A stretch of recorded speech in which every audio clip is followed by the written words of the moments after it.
નમસ્કાર મિત્રો, આજે આપણે સ્વાધ્યાય 13.1 પ્રશ્ન નંબર 1 મધ્યક શોધો નો એક્ઝામ્પલ જોઈશું. અહીં તમને એક આવૃત્તિ વિતરણ આપેલ છે જેમાં છોડની સંખ્યા અને ઘરોની સંખ્યા વિશે વાત કરેલ છે. રકમની અંદર શાબ્દિક વર્ણન ઘણું વધારે છે, આપણે લખ્યું નથી. આપણે આપણી જરૂરિયાત પ્રમાણે જે વસ્તુ જરૂરી છે એ જ રાખ્યું છે. Okay, so manage it. સૌથી પહેલાં તમારે મધ્યકનો દાખલો શોધવાનો હોય. આજે વર્ગ લંબાઈ છે એના પર ફોકસ કરું. 0 થી 2, 2 થી 4, 4 થી 6, 6 થી 8, 8 થી 10, 10 થી 12, 12 થી 14, એટલે કે સમાન છે. ઓકે, સો સમાન હોય ત્યારે મધ્ય કિંમત શોધતી વખતે તમને ખૂબ જ સરળતા રહેશે. જેમ કે અહીં આપણે સમજવાનો પ્રયત્ન કરીએ. મધ્ય કિંમત માટે સૌથી પહેલા અધઃસીમા વત્તા ઉર્ધ્વસીમા એટલે કે 0 + 2 / 2, સો 1 આવશે. ત્યારબાદ 2 + 4 6 થશે, બાય 2 કરશો 3 થશે. ઓકે, હવે તમે જોઈ શકો છો દરેક વખતે વર્ગ લંબાઈ કેટલી છે? 2 છે. ઓકે, સો અહીં પણ સમાન રીતે વધશે. ક્યારે? જ્યારે સમાન વર્ગ લંબાઈ હોય ત્યારે. ઓકે, સો અહીં 1 + 2 3 થઈ જશે. દેન 3 + 2 5, 5 + 2 7, 7 + 2 9, 9 + 2 11 and 11 + 2 13. આ રીતે બે વધારી તમે લખી શકો. ઓર ફાઇનલી લાસ્ટ વન જે છે એના માટે આપણે ચેક કરીએ છીએ. અધઃસીમા વત્તા ઉર્ધ્વસીમા 12 + 14 કેટલા થશે? 26 થશે અને ભાગ્યા 2 કરશો તે થઈ જશે. ઓકે, સો ઇઝીલી તમે જ્યારે સમાન વર્ગ લંબાઈ હોય ત્યારે બધાની ગણતરી કર્યા વગર જે વર્ગ લંબાઈનો તફાવત છે એટલા તમે શું થાઓ? વધારે કરતો થાઓ. બરાબર છે? ઓકે, ત્યારબાદ આવશે UI. UI is equal to xi minus a/h. Okay, હવે આના માટે શું કરવાનું છે? તમને જે મધ્ય કિંમત મળે છે xi, એ મધ્ય કિંમતો પૈકી કોઈ પણ એક કિંમત ધારવાની છે. ઓકે, સો આપણે પહેલી મધ્ય કિંમતના બરાબર પણ ધારી શકીએ છીએ, છેલ્લીના બરાબર પણ ધારી શકીએ છીએ, અથવા આજે તમને મધ્ય કિંમત મળેલ છે એ પૈકી કોઈ પણ. આપણે સરળતા માટે જે વચ્ચે આવે, જેમ કે અહીં 1 2 3 ઉપર છે, નીચે 3 છે, એ રીતે 7 જે છે એને ધારી લઈએ, એનાથી ફાયદો થશે. વચ્ચે નિધારશો તો તમારા જે અહીંયા FIUI જે આવશે એ અંકો સાદુરૂપ આપતા અહીં ટોટલ સિગ્મા FIUI નાનું મળશે, સાદુરૂપમાં સરળતા પડશે. ઓકે, હવે જ્યારે વર્ગ લંબાઈ સમાન હોય ત્યારે ખૂબ જ સરળ કામ છે. જ્યાં તમે ધારો છો ત્યાં તમારે UI 0 લઈ લેવું અને ઉપરની તરફ -1, -2, -3 લઈ લેવું અને નીચેની તરફ 1, 2 and 3 લઈ લો. ઓકે, કેવી રીતે મળે છે? એક ઉદાહરણ દ્વારા સમજીએ. xi - a પહેલા માટે 1 છે અને એના માટે a કેટલા છે? 7 છે. સો xi - a 1 - 7, સો -6 આવશે અને બાય h તમારી પાસે છે 2, એટલે 2 વડે તમે ભાગશો, -3 તમને મળી જશે. ઓકે, એ જ રીતે દરેક માટે. બટ જ્યારે પણ સમાન વર્ગ લંબાઈ હોય ત્યારે જ્યાં તમે ધારો ત્યાં 0 લઈ ઉપરની તરફ -1, -2, -3, -4 વગેરે વગેરે, નીચેની તરફ 1, 2, 3 લઈ લેવું. ચાલો, દેન ફાઇનલી તમારી પાસે FI અને UI ના ગુણાકારની જરૂર પડશે. FI તમારી પાસે છે 1, છોડની સંખ્યાને આપણે FI તરીકે લઈશું. 1 અને આ છે -3, સો -3 આવશે. 2 દુ 4 આવશે. 1 એકુ 1. 5 નો 0 સાથે ગુણાકાર કરીશું, 0 આવશે. 6 એકુ 6, 2 દુ 4, 3 તારી 9. ઓકે, ચાલો હવે શું કરવાનું છે? આ જે ઋણ પદો છે એનો સરવાળો લઈ લો. કેટલો થાય છે? 4 3 7, 1 8, એટલે કે -8 થાય છે. ઓછા 8 અને અહીં 6 4 10 9 19 જે પ્લસ છે, અહીં ધન હોય પ્લસ આવશે. ઓકે, 19માંથી તમે 8 બાદ કરશો, આન્સર મળશે કેટલો? 11. સો અહીં તમારું જે ટોટલ સિગ્મા FIUI જે મળે એ કેટલું થશે? 11. ઓકે, હવે કુલ આવૃત્તિ કેટલી છે એના માટે 1 + 2 3 + 1 4 4 + 5 9 થશે, 9 + 15 15 + 2 17 + 3. સો અહીં સિગ્મા FI = 20 મળે છે. સિમ્પલ છે. તમારી પાસે મધ્યક માટેની ફોર્મ્યુલા છે x bar = a plus sigma FIUI by sigma FI into h. Okay, ચાલો હવે તમારી પાસે જે વિગતો આપણને મળી છે એનો ઉલ્લેખ કરો. જેમ કે એ શું છે? મધ્ય કિંમત પૈકી ધારેલ મધ્ય કિંમત. ઓકે, જે કેટલી છે? 7 છે. સો એ બરાબર આપણે લઈશું ધારેલ મધ્ય કિંમત જે 7 છે. શાબ્દિક વર્ણન પણ લખવું અને પછી 7 લખવા. ઓકે, ચાલો તમારી પાસે નેક્સ્ટ સિગ્મા FIUI જે આપણે મેળવ્યા છે 11 એ લઈ લો. ત્યારબાદ total frequency FI sigma FI કેટલા છે? 20 અને ફાઇનલી h કેટલા મેળવેલ છે આપણે? 2 લઈ લો. ચાલો હવે શું કરશો? તમને જે વિગત મળે છે એ વિગતો સૂત્રની અંદર મૂકી સાદરૂપ આપો. a 7 છે પ્લસ FIUI તમારી પાસે છે 11 બાય ટોટલ ફ્રીક્વન્સી 20 છે ઇન્ટુ h જે 2 છે. હવે અહીં આ 2 જે છે t અને આ 20 છે કેન્સલ થઈ શકે, અહીં રહેશે 10.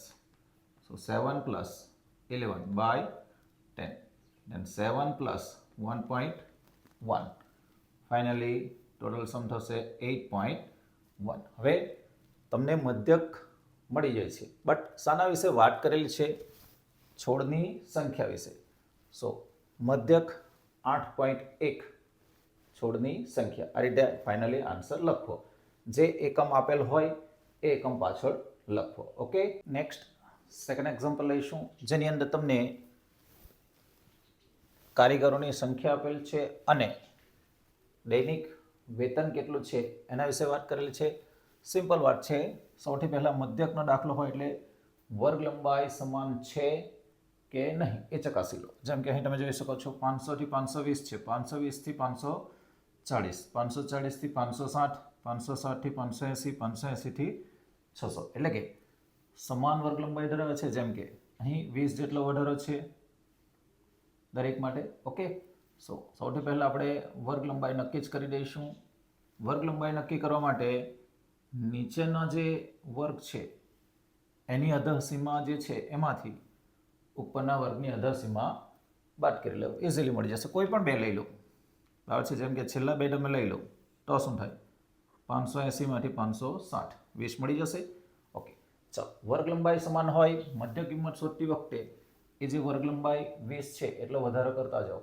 સરળતાથી તમને મૌખિક પણ લખી શકાશે. જેમ કે અહીં 500 + 520 1020 થશે, જેના અડધા કરીશું 510 મળશે. સમજો અધઃસીમા વત્તા ઉર્ધ્વસીમા ભાગ્યા 2 પ્રમાણે 500 + 520 1020 થશે, એના અડધા કરીશું. ઓકે, 510. હવે વર્ગ લંબાઈ કેટલી છે?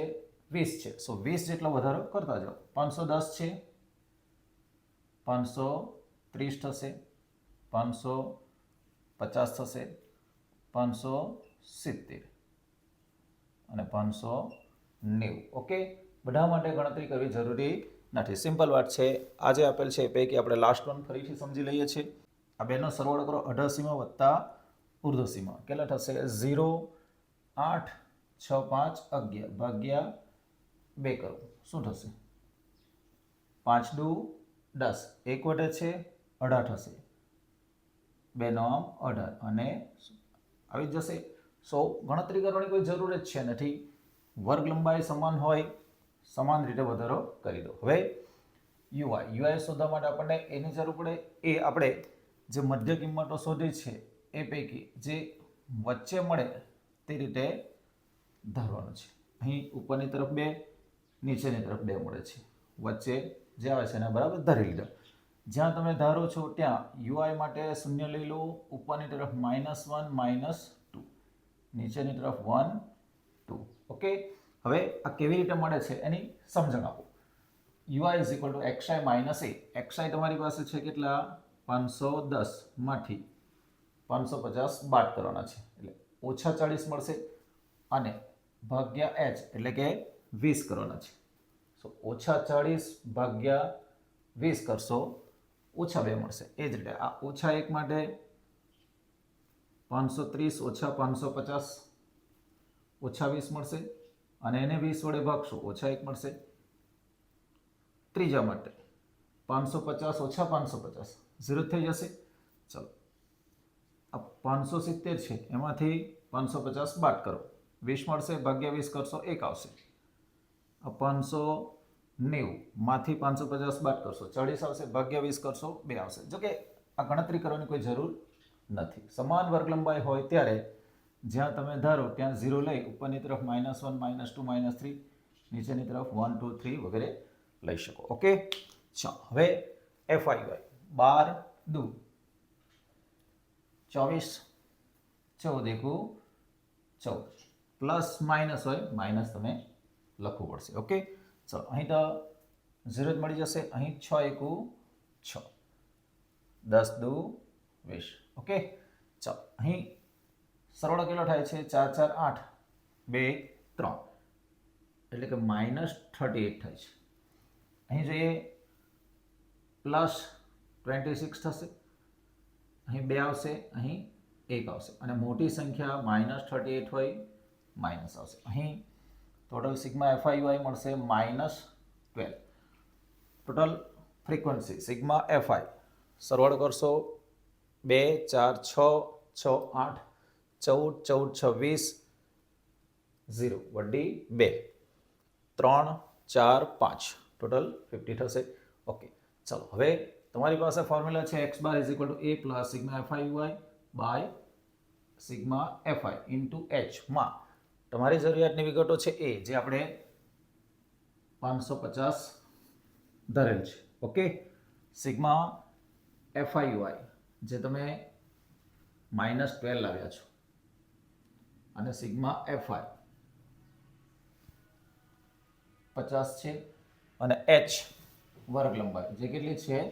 20 છે. ઓકે, હવે તમને જે વિગત મળે છે એને સૂત્રની અંદર આપણે મૂકી દઈશું. એ તમારી પાસે છે 550 પ્લસ સિગ્મા FIY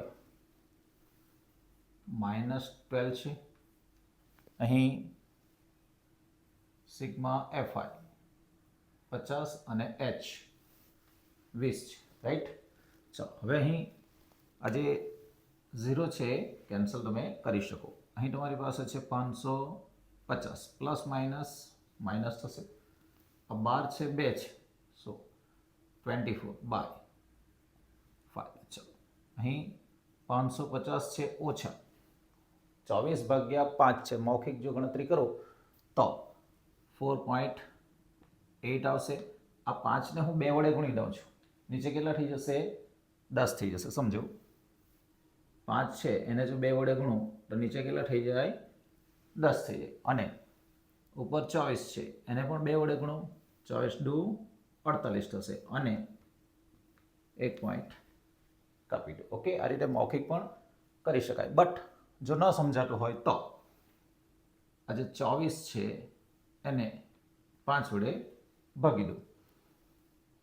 5 ચોક 20 થશે માઇનસ અહીં 4 મળશે, 1 0 ઉપર લઈ લો, દશાંશ ચિહ્ન મૂકો, 0 ને નીચે ઉતારો, 5 અઠામ 40. ઓકે, હવે 550 માંથી 4.8 આપણે બાદ કરવાના છે. સો અહીં કાળજી રાખો, બાદબાકી કરતી વખતે પણ કેટલાક બાળકો ભૂલ કરી દેતા હોય છે. તમને જવાબ મળશે 545.2. કેવી રીતે? સમજો. તમારી પાસે છે 550, એમાંથી 4.8 બાદ કરવાના છે. સો અહીં આ રીતે 0 લઈ લો અને બાદબાકી કરો. 10 માંથી 8, 2, અહીં 9, 9 માંથી 4, 5 થશે, અહીં 4 અને 545. ઓકે, હવે આ જે નાની નાની ક્રિયાઓ છે એ પણ કેટલીક વાર તમારી ખોટી પડતી હોય છે. સો કાળજી રાખી. સમજાશે? Good luck.